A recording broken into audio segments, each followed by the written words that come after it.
My God is mighty to save. He's mighty to save. Forever, author of salvation. He rose and conquered the grave. Jesus conquered the grave. Savior, he can overcome mountains. My God is mighty to save. He's mighty to save. Author of salvation. He rose and conquered the grave.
Come together, strangers, neighbors, our blood is one. Children of generations, of every nation, with you all come. So don't let your heart be strong.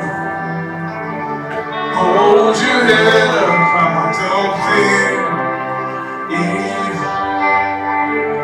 Fix your eyes on this one truth. God is only in love with you. So take control, don't be strong. Remember where our help comes from.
If you are a teenager, or you are a parent of a teenager, or you're just a parent in general, I want to encourage you to watch this entire video, because I'm going to share with you 5 ways that Christian teenagers can change the culture in which they live. That's coming up today on The Beat. Hey, my friend, welcome back to The Beat. My name is Alan Parr. Thank you so much for tuning in. If this is your first time here, it's a pleasure. If you want a free ebook, click the link in the description box below. If you enjoy this video, consider subscribing. Hit that little bell notification so you won't miss a beat. Okay, so before I jump into the content of this video, I have an apology that I need to make, and that is this. I have been putting out videos on this channel, over 300 videos for over 3 years, almost 4 years, and I have never done one video that's specifically been dedicated to parenting or teenagers. And I know I have so many teens that tune into me. So if you're a teenager, thank you so much for your support and for tuning in. This video is for you. So today, guys, we're going to take a look at one of my favorite characters in the Old Testament, a guy named Daniel. You're probably very familiar with him. You probably studied him in your youth group. If you have been to church and you've been involved in a youth group, he's really popular to study. But let me give you a little bit of background here. Daniel is probably a young teenager. Some scholars say he's like 11 or 12 or 13 years old. Maybe he's as old as 15 or 16. And basically, God allowed a foreign nation called Babylon to come into Jerusalem and basically kidnap Daniel and his 3 friends and a whole bunch of other people, and basically took them from Jerusalem all the way to a foreign land in Babylon. And so when they get there, basically the king and all the people were trying to change their diet. They're trying to change their names, trying to change the language that they speak. They're trying to change their beliefs, their cultures, their customs and values, and all these different things. And so here are 5 things about Daniel that allowed him to literally change the culture in which he lived. And these are 5 things that I want to encourage you to have. And if you're a parent, I want to encourage you to have these 5 conversations with your kids. And so the first way you as a teenager can change your culture is to simply have values. I want you to notice here that when Daniel got into Babylon, they were trying to change what he ate and what he drank, and they were trying to get him to eat things that were against his own faith and against his religion. And his response is, but Daniel was determined not to defile himself by eating the food and wine given to them by the king. Now, what is a value? A value is something that you determine beforehand that this is something I'm just not going to do. Listen, you cannot wait until you get into the place of temptation to determine and figure out what you're going to do. If you do that, it's too late. The enemy's probably got you already, and you're probably going to yield to that particular temptation. You have to have some things already predetermined in your mind to say, look, this is what's important to me. This is something that I value. This is something that I hold near and dear to my heart. This is something that I'm not going to negotiate about no matter what. So that way, when the temptation comes, you've already made the decision in your heart in terms of which way you are going to go. And so a good exercise, parents, if you're watching this, is to simply have that conversation with your kids and say, hey, what are some of the top values in your life and why are these so important to you? And then have a discussion about it. The second way that you can change the culture as a teen is not only having values, but having courage. Now, I want you to notice here in chapter 3, basically what was happening was this king, Nebuchadnezzar, he had erected an image of himself, and he was wanting everybody in the land to bow down and worship his image. And basically, Daniel and his 3 friends said, nah, bruh, we're not doing that. We know that we only serve the God of Abraham, Isaac, and Jacob. We only serve the God of Israel. And so I want you to notice their response. I want you to pay close attention to the type of courage that these 3 men had, and also Daniel as well. It says here, if we are thrown into the blazing furnace, the God whom we serve is able to save us. He will rescue us from your power, your majesty. But even if he doesn't, we want to make it clear to you, your majesty, that we will never serve your gods or worship the gold statue you have set up. So basically, these 3 young men were saying, we are not going to bow down to the culture around us no matter what it costs us. So if you're going to be a teen that changes the culture, you have to be willing to be unpopular. You have to be willing to lose some friendships, to lose respect, to lose some relationships. You have to be willing to be that kid that stands out in the crowd. You have to be willing to be that kid that whenever everybody else is smoking weed and they try to give it to you, you say, you know what? No, I'm not going to do that. And this is the reason why. Whenever your friends are talking about having sex or oral sex and doing all these different different things with the same sex or opposite sex, right? You have to be that one kid that has the courage to say, you know what? I don't know what this is going to cost me. It's probably going to cost me a lot of popularity. It may even cost me my relationship with my girlfriend or my boyfriend or whatever, but I love my God more than I love all these other things. And I'm willing to have the courage to take a stand for what I truly believe in. If you are a youth and you have courage, you can change the culture in which you live. The third way that you can change the culture in which you live, your school, your community, and maybe even in your youth group as a teen is to have integrity. I want you to notice here in Daniel chapter 6, verse 4, it says this: "Then the other administrators and high officers began searching for some fault in the way Daniel was handling government affairs, but they couldn't find anything to criticize or condemn. He was faithful, always responsible, and completely trustworthy."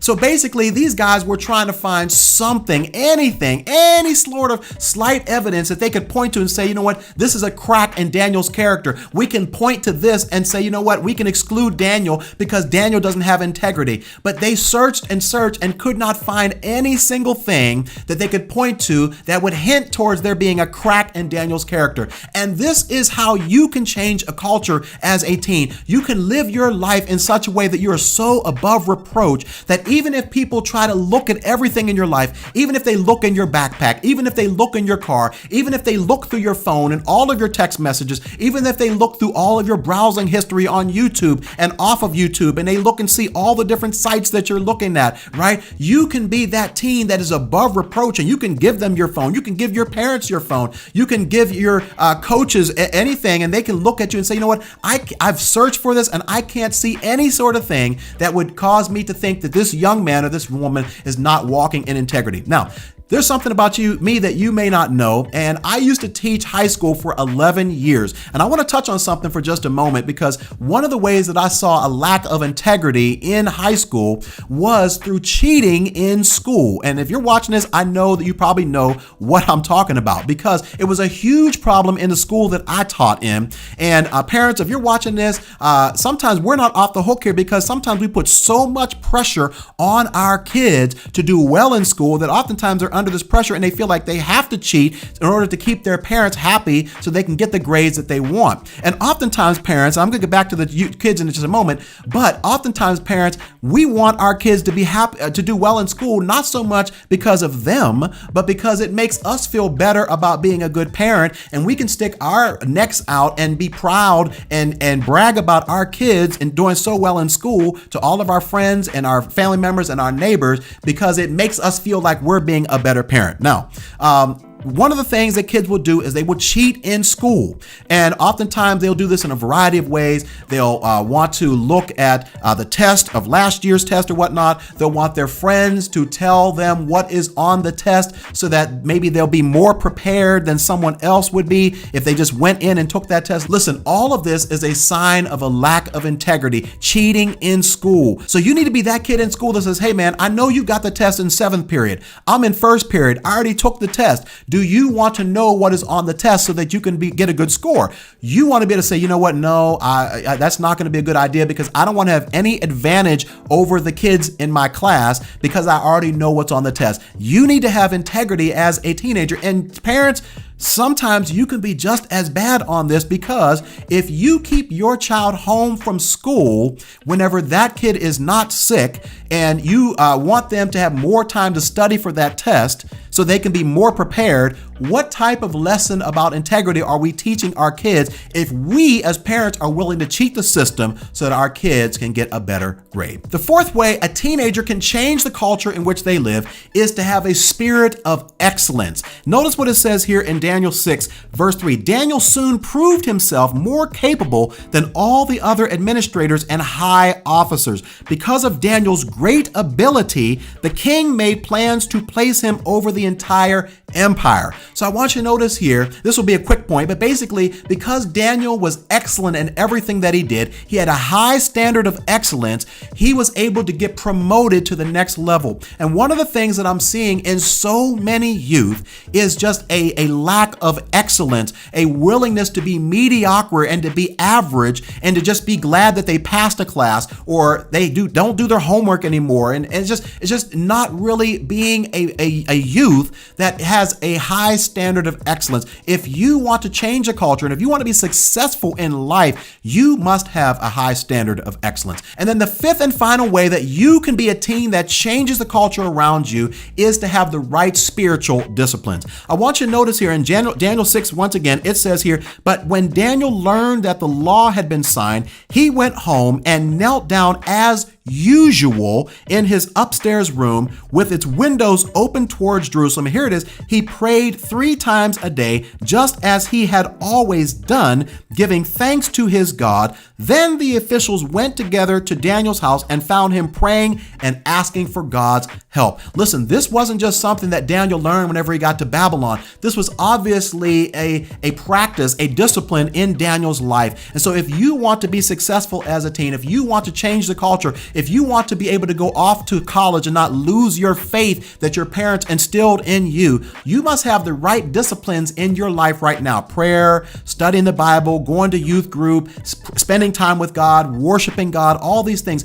It doesn't matter what age you're in. It doesn't matter what stage of life you're in, you are never too young to have the right disciplines in your life. Now, here's the coolest thing about Daniel's story, because I told you that I want to make you a team that changes the culture. And because of Daniel's courage and because of his integrity and because of his spirit of excellence and because of all the different things that I talked about, the culture in which he lived was changed. Notice it says here in Daniel 3, then Nebuchadnezzar said, "Praise to the God of Shadrach, Meshach, and Abednego. He sent his angel to rescue his servants who trusted in him." So notice what's happening here, that because of these guys' integrity and all the things that I talked about, basically this foreign pagan king, his faith and his appreciation of Daniel's God was like, man, if God can rescue you from the lion's den, if God can rescue you off from the fiery furnace, then maybe I and other people in this land need to worship your God instead of the false gods that we have been worshiping. Notice it says here,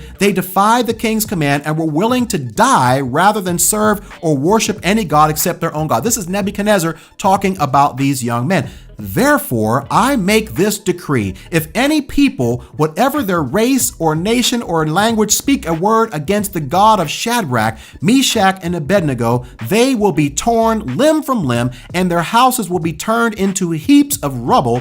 There is no other God who can rescue like this. Are you kidding me? Listen, here it is, this pagan king, and the culture has completely changed because of the faith of these 4 young men. And to make it better, they got a promotion out of it too. Then the king promoted Shadrach, Meshach, and Abednego to even higher positions in the province of Babylon. So my friend, when you have values, whenever you have courage, whenever you have integrity, whenever you walk in a spirit of excellence, whenever you have the right spiritual disciplines in your life, you will not be changed by the culture in which you live, but you will be a teen that changes the culture around you, and you will be a teen that God is pleased with. If you found this video helpful in any way, feel free to share it with a friend. Also, if you haven't done so already, I would love it if you would subscribe. Check out some of the other videos on this channel. Thank you so much for watching. I'll see you next time.